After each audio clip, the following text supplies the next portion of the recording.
We all do better when we work together. Our differences do matter, but our common humanity matters more. There is nothing wrong with America that cannot be cured by what is right with America. When our memories outweigh our dreams, we have grown old. I learned a lot from the stories my uncle, aunts, and grandparents told me. That no one is perfect, but most people are good. That people can't be judged by their worst or weakest moments. That harsh judgments can make hypocrites of us all.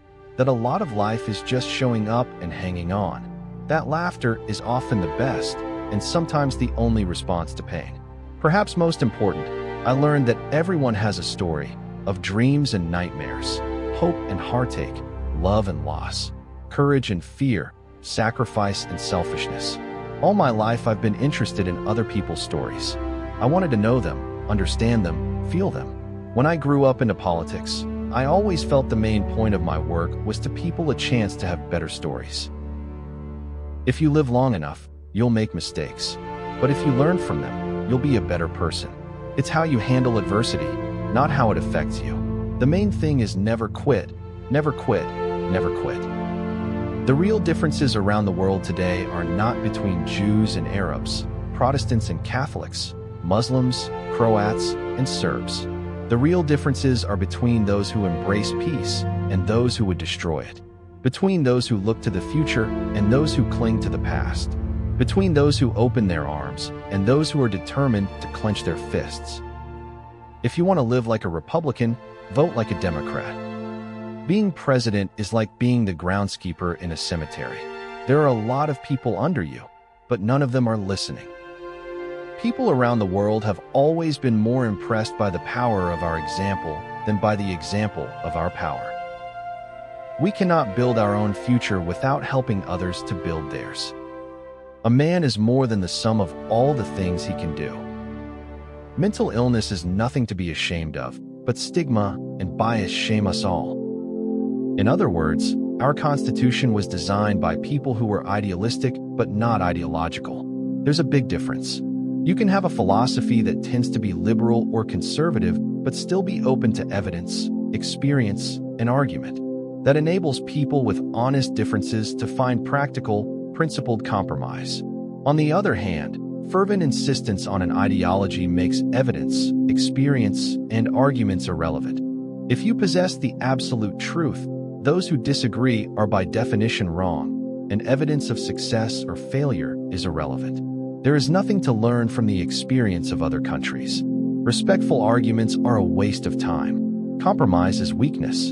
And if your policies fail, you don't abandon them. Instead, you double down, asserting that they would have worked if only they had been carried to their logical extreme.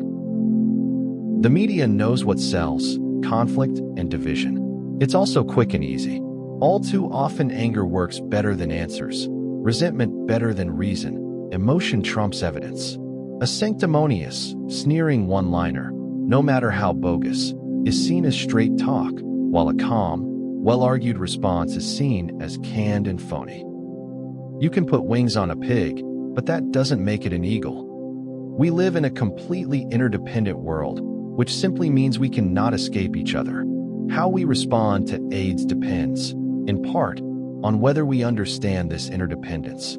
It is not someone else's problem. This is everybody's problem. Each bloodletting hastens the next, and as the value of human life is degraded and violence becomes tolerated, the unimaginable becomes more conceivable. If you live long enough, you'll make mistakes. But if you learn from them, you'll be a better person. Gerald Ford once said that an impeachable offense is whatever a majority of the House of Representatives says it is. That's the permanent mission our founding fathers left us, moving toward the more perfect union. Do as much as you can for as many as you can, every day. Even on the bad days, there's always something good you can do. Sometimes the them strategy is just a narcotic to feed the beast in all of us. Sometimes when people are under stress, they hate to think, and it's the time when they most need to think.